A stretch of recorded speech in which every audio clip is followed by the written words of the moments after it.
నమస్తే అందరికీ. ఈరోజు కూర పనస ఉంటుంది కదండి, చిన్నది. ముందే కోసేస్తారు, అది పండు దాకా పెట్టరు. ఆ పనసని ముక్కలుగా బాగా చేతులకి నూనె రాసుకొని బాగా చుక్కంతా తీసేసి ముక్కలుగా ఇలా తరుక్కొని ఒక విజిల్ దాకా కుక్కర్లో బాయిల్ చేశానండి. ఇలా బాయిల్ చేసిన దాన్ని మ్యాష్ చేసుకున్నాను, మిక్సీలో మ్యాష్ చేసుకొని కట్లెట్ చేస్తున్నాను అనమాట. ఇది పనస కట్లెట్. దీంట్లో ఉప్పు, పసుపు, కారము, గరం మసాలా, తర్వాత పచ్చిమిరపకాయలు, కొత్తిమీర, ఉల్లిపాయలు సన్నగా మన దీంట్లో సన్నగా తరుక్కోవాలండి. కట్టర్లో వేసి సన్నగా తరుక్కొని మొత్తము బాగా కలుపుకోవాలి. ఇప్పుడు కోడిగుడ్డు ఒకటి బైండింగ్ కోసము కోడిగుడ్డు వేయాలి, లేకపోతే మనము కార్న్ ఫ్లవర్ కూడా వేసుకోవచ్చు. దీని బైండింగ్ కోసము ఇలా వస్తుంది, బైండింగ్ వస్తుంది, ఏం ఇదాకోవద్దు. అయినా కూడా మనకు కొంచెం కోడిగుడ్డులో చేసుకుంటే వస్తుందండి. దీంట్లో కొద్దిగా క్రీమ్ కూడా కలుపుకోవచ్చు. కలుపుతాను నేను. ఇదిగోండి, క్రీమ్ కూడా వేసుకున్నాను. ఇది మా పక్కన కేరళ వాళ్ళు ఉన్నారండి. వాళ్ళు పనసకాయ ఇచ్చి అది ఇలా కట్లెట్లు చేస్తే బాగుంటుందంటే ట్రై చేస్తున్నాను అనమాట. నేను ఫస్ట్ టైం చేస్తున్నాను. కాకపోతే ఇది కూరలాగా చేసుకుంటారండి, బాగుంటుంది. చికెన్ లాగానే వస్తుంది. ఇది కూరలాగా మనం చేసుకుంటే, మామూలుగా మన చికెన్ ఎట్లా చేసుకుంటామో అట్లా చేసుకుంటే చికెన్ ఇదే వస్తుంది. ఇది కోడిగుడ్డు. ఇది బ్రెడ్ క్రమ్స్ ఉంటే దాంట్లో కూడా ముంచి వేయచ్చు, లేకపోతే కోడిగుడ్డు ఇలాగే కలిపేసుకోవచ్చు అండి. గిలకొట్టి కలిపేసి మొత్తము ఇది కలుపుకొని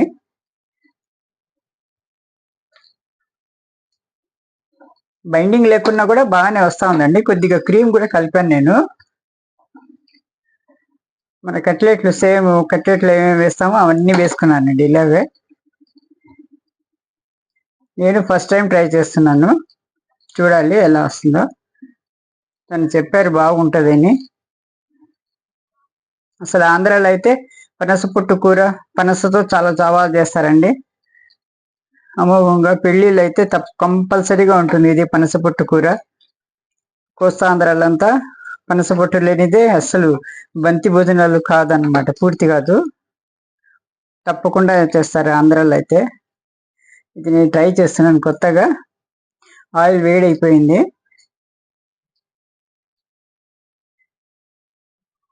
ఇలా కట్లెట్ దీంట్లో చేస్తున్నానండి. ఇది చేస్తున్నాను కట్లెట్ లాగానే. మన ఈ షేప్లో మన ఏది కావాలంటే అలా చేసుకోవచ్చు అనమాట. రౌండ్ చేసుకోవచ్చు, ఇలా కట్లెట్లాగా పొడుగ్గా చేసుకోవచ్చు. అది మన ఇష్టం అనమాట, ఆప్షనల్ అండి ఇది.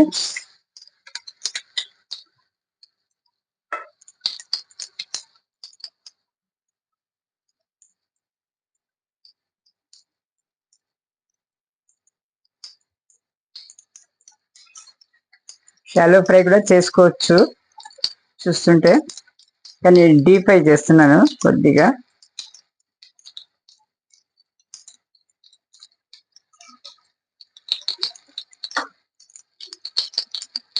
వేసాం కాబట్టి వెంటనే తీయకూడదండి.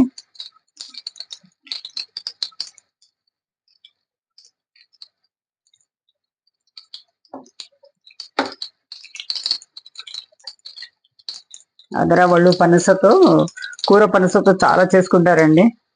తెలంగాణలో అంతా చేసుకోరు, కొన్ని ఆంధ్రాలో చేసుకుంటారు. ఫంక్షన్ జరిగినప్పుడు తప్పకుండా పనస పొట్టు కూర కానీ పనసతో చేసిన వంటకాలు కానీ తప్పకుండా ఉంటుందండి. ఇలా ఫ్రై అవుతుంది.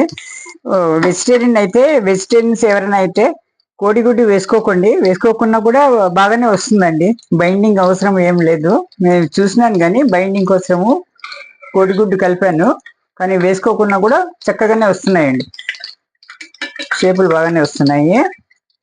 కాబట్టి ఎవరైనా వెజిటేరియన్స్ ఉంటే వాళ్ళు కోడిగుడ్డు వేసుకోకండి, అలాగే వేసుకోండి. కార్న్ ఫ్లోర్ కలపాల్సిన అవసరం కూడా లేదండి. ఇవి చక్కగానే బైండింగ్ అవుతున్నాయి, వాటంతట అవే చక్కగా వస్తున్నాయి షేపులు. ఈ రంగు వచ్చిన తర్వాత తీసేసుకోండి.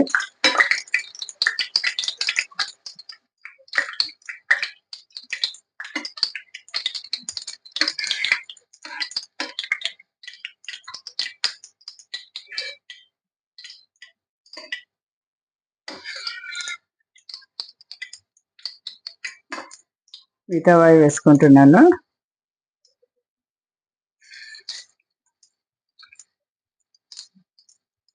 కొత్తగా వంట మీద, ఆహారం మీద ఏదైనా ట్రై చేయాలనుకునే వాళ్ళు ట్రై చేసి చూడండి. ఇది రుచి చూసి చెప్తాను నేను ఎలా ఉందని. నాకు తెలియదండి, ఫస్ట్ టైం చేస్తున్నాను.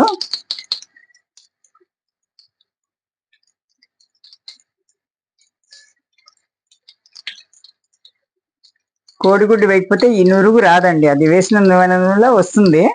కాకపోతే మీరు ఏం వేయకండి, వెజిటేరియన్ అయితే వేసుకోకుండానే అలాగే చేయండి, చక్కగా వస్తున్నాయి. ఇది ఏం విరిగిపోవడం లేదు.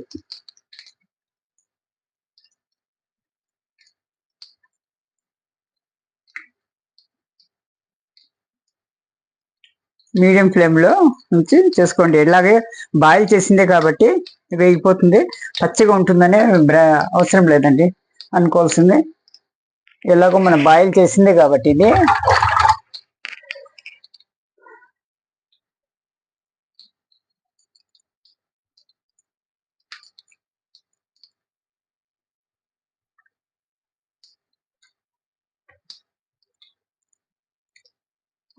నిజంగానే బాగానే ఉన్నాయండి, టేస్టీగానే ఉంది.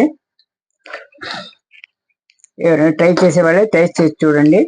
పనసకాయ చిన్న సైజు కూర పనస అంటారు కదా, పనస కాయ పండు కాకముందు చిన్నగా ఉన్నప్పుడే కోసుకుంటారు అనమాట. ఇది పనస పొట్టు కానీ పనస పొట్టు కూర చేయడం కానీ, పనసకాయ కానీ తీసుకొచ్చి ఆ తొక్కు తీయడం కొంచెం కష్టము. కాకపోతే చేతులకి నూనె రాసుకొని చేయాలండి, లేకపోతే ఆ పాలు జిగట వచ్చి చేతులంతా జిగటగా వస్తుంది అనమాట.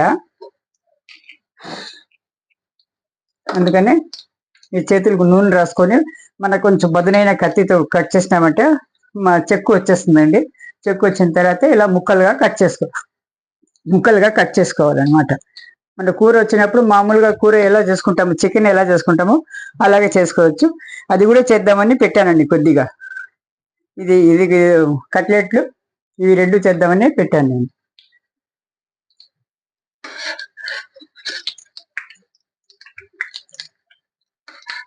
ఈ నురుగులో అసలు ఇది తెలవడం లేదు. మా కోడిగుడ్డు వేసుకోకండి, వేసుకోకుండా కూడా చక్కగా వస్తున్నాయి. నేను విరుగుతుందేమో అనుకున్నాను. మన మటన్ అయితే ఏదైనా తక్కువ హెచ్చు తగ్గలైనప్పుడు విరిగిపోతాయండి, నూనెలో వేసిన వెంటనే విరిగిపోతాయి. ఇలా ఇది లేదు, చక్కగా వస్తుంది ఇది.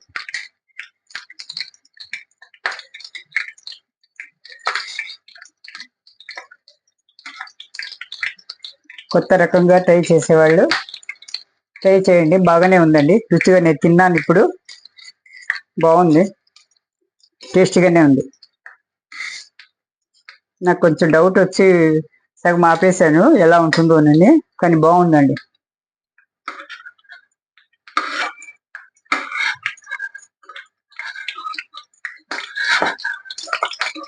ఈ కోడిగుడ్డు వేసిన దానివల్ల నురుగు వచ్చేసిందండి, అందుకని కనపడటం లేదు.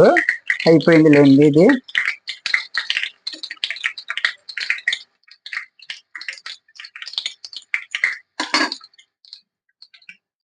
ఇప్పుడు మూడో వాయి వేసుకుంటున్నాను.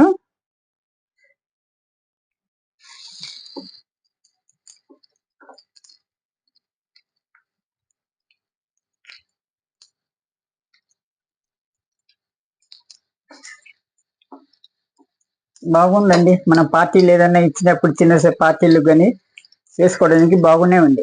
పెళ్ళిళ్ళు కూడా చేయొచ్చు, ఒక రకం ఐటమ్. నాకు డౌట్ ఉండింది ఎలా ఉంటుందోనని, బాగానే ఉందండి.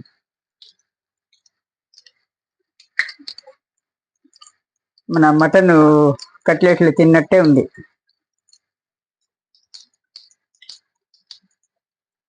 అయితే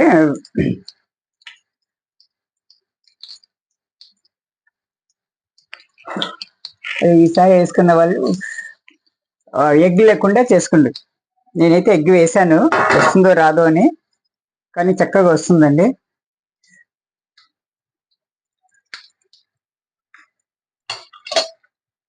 చూడండి, వేడి వేడి కట్లెట్లు చూడండి, వేడి వేడి కట్లెట్లు పనసకాయతో చేసిన వేడి కట్లెట్లు అనమాట. చాలా బాగున్నాయండి, చేయండి మీరు కూడా. Thank you for watching. ఛానల్ని లైక్ చేయండి, సబ్స్క్రైబ్ చేసుకోండి, వీలైతే షేర్ చేయండి, కామెంట్ చేయండి. మీరు ఒకసారి చేసి చూసి కామెంట్ చేయండి. ఎవరికైనా పనసకాయ కూర ఇష్టమైన వాళ్ళు ఈ వెరైటీ కూడా చేసి చూడండి, చాలా చాలా బాగుందండి. నేను ఫస్ట్ టైం ఇదే తినడము చేయడం కూడా చాలా బాగుందండి. ఇలాగే కొత్త వంటకాలతో మీ ముందుకు వస్తుంటాను. ఛానల్ని సబ్స్క్రైబ్ చేసుకోండి, లైక్ చేయండి. Thank you for watching. Thank you.